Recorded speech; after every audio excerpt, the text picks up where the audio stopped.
And speaking of D.C., I think it's safe to say that things are changing back there and fast. That's a good thing, and it's all thanks to President Trump.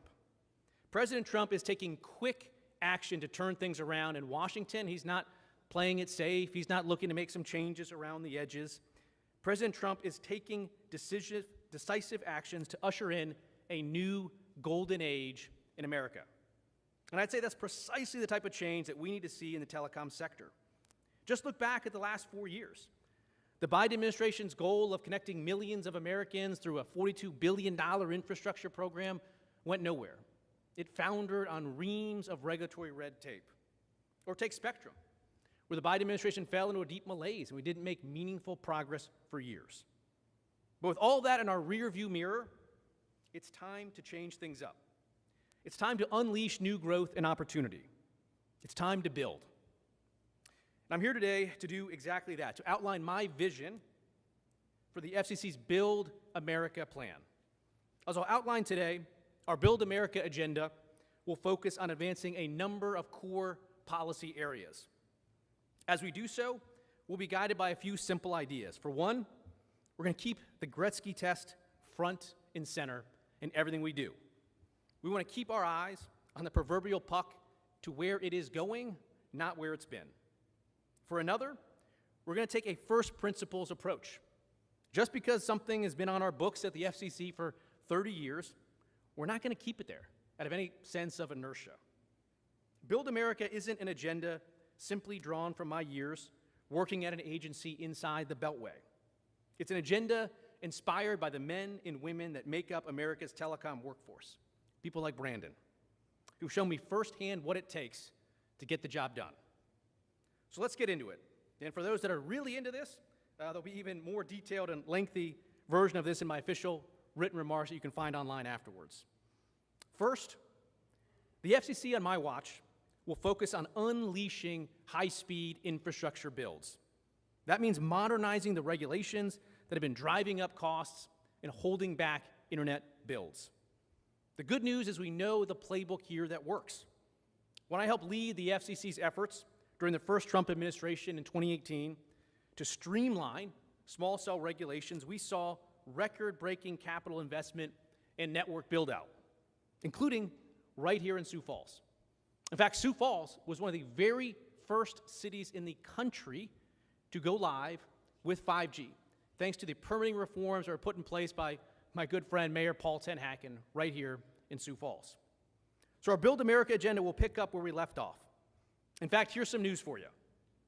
I'm announcing today that the FCC will vote later this month to start a rulemaking that will accelerate the transition from aging copper line networks that too many communities are still on to modern high-speed ones.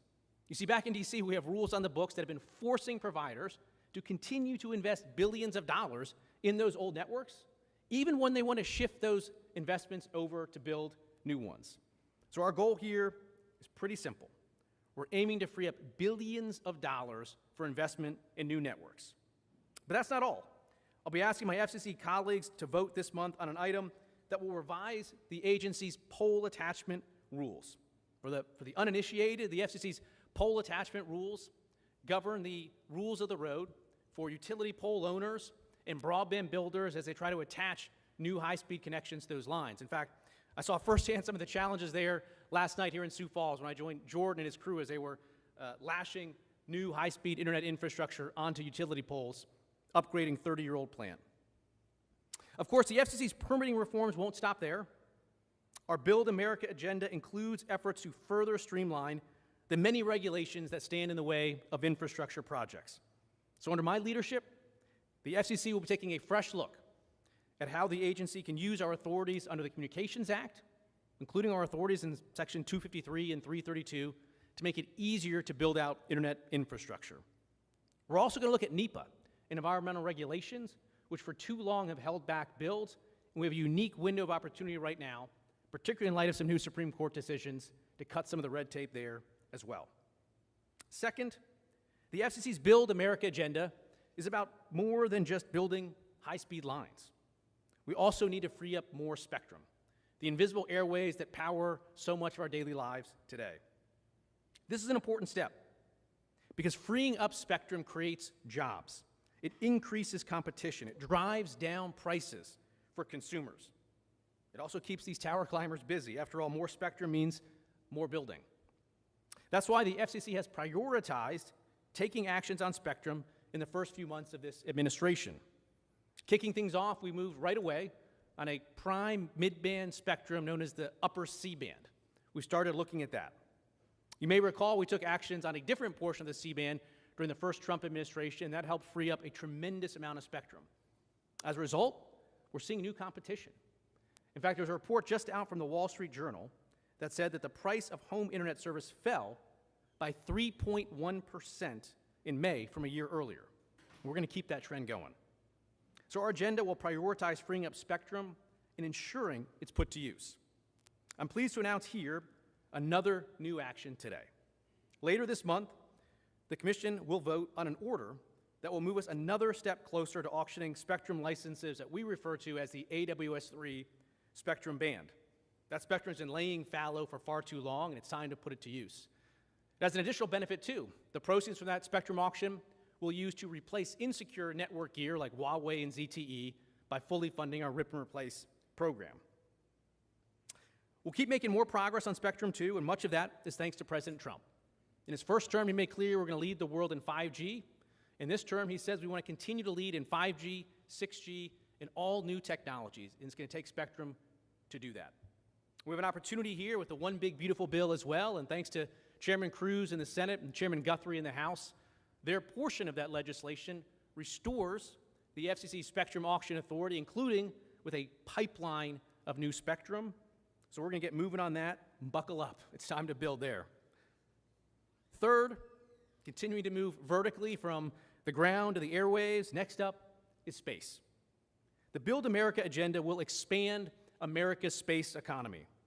The final frontier is home to emerging constellation of satellites that have become an essential part of America's economic and geopolitical strategy.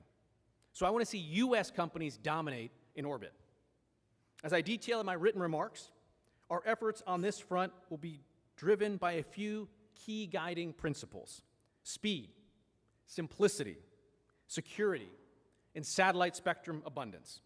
And I'm pleased to report that we're making progress already at the agency across all those fronts, including clearing backlogs of applications for satellite systems. And this type of acceleration is certainly needed. In fact, if you look back over the past couple of years, it actually took a faster amount of time for America's innovators and entrepreneurs to build and launch satellite constellations than it would take for federal agencies in Washington to process the paperwork necessary to approve those launches. But that ends here. The Build America agenda will inject rocket fuel into our licensing process by standardizing our reviews through more objective metrics, protecting America's orbital advantage for years to come. Fourth, the Build America agenda will cut red tape, modernizing the FCC's operations as well. Outdated and unnecessary regulations from Washington can derail efforts to bring communities across the digital divide. We've seen that far too often. That's why our agenda includes a comprehensive initiative to eliminate unnecessary regulations. We're doing so in part through an FCC proceeding titled Delete, Delete, Delete. The idea is pretty simple. Oftentimes in engineering, and I think you can apply that to government, the most important improvement you can make to any part is to eliminate it altogether. We took one of our first actions under this initiative last week by limiting one set of regulations. And that one decision alone, that one action, the FCC removed about 77 rules from our books, 27 pages of regulations, and over 11,000 words. And here's another piece of new news on this front. I'm announcing this week that we are increasing the velocity of our delete proceeding with a vote at our July Commission meeting. That's when the Commission will vote on a streamlined process for removing regulations at scale and quickly. There's certainly a need for this. Think about it.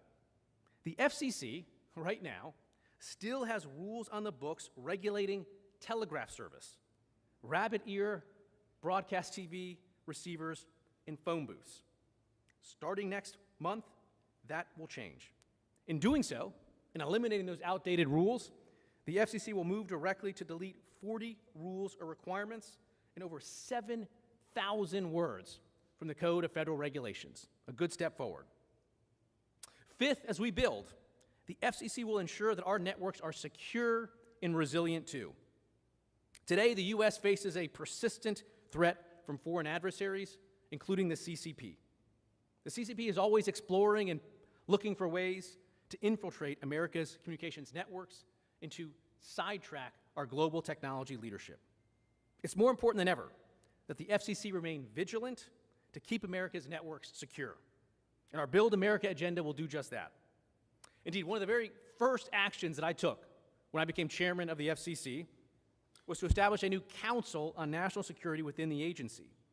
Our Build agenda will ensure that the U.S. extends its lead over China in the race for critical technologies, whether it's 5G, 6G, or AI. And we're going to do so by making sure that U.S. businesses and the standards they set continue to be the gold standard for businesses all across the world. Sixth, finally, we cannot advance a Build America agenda without a strong U.S. workforce. And that brings me right back here to the tower and telecom workers that get the job done day in and day out.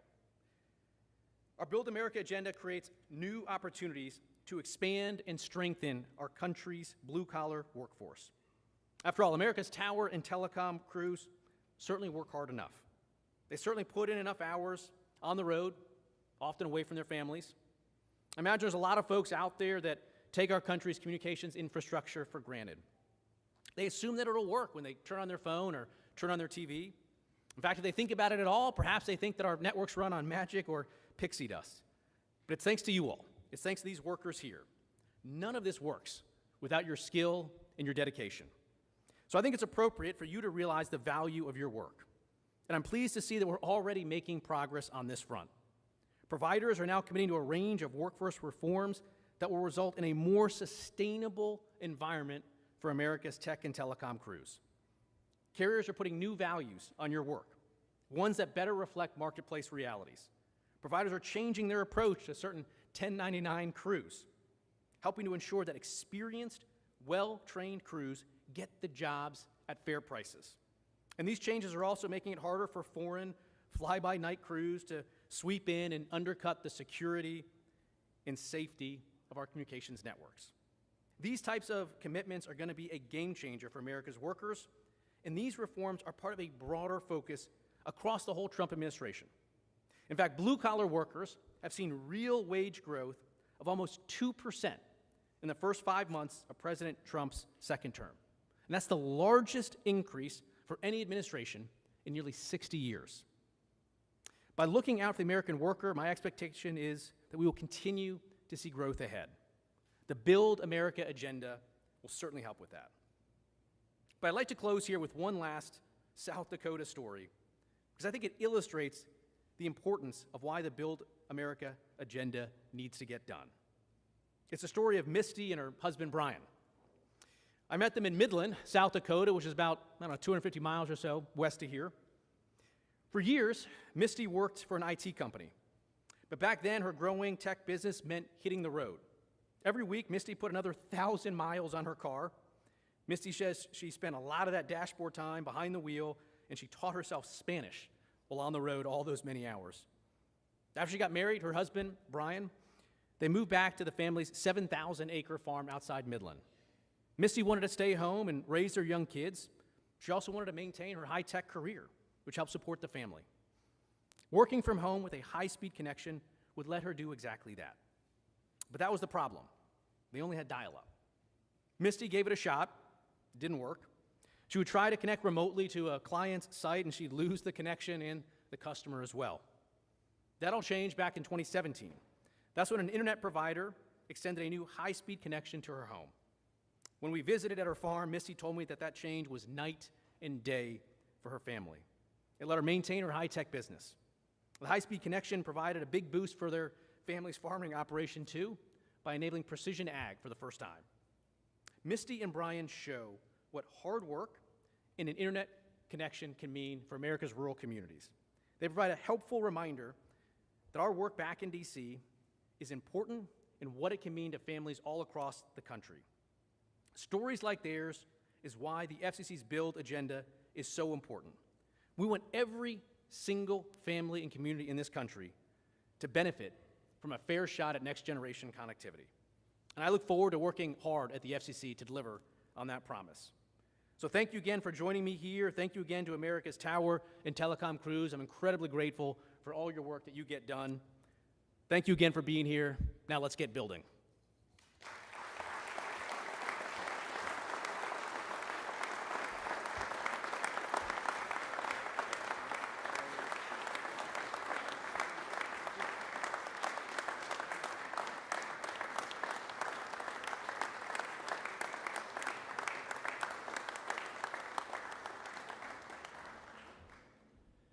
Thanks again, Chairman Carr, for being here today and for that aggressive and thoughtful agenda. I liked a few things he said. He talked about NEPA. That's always been a bane for us tower builders because it's so hard to get a tower built when you have to go through NEPA approval.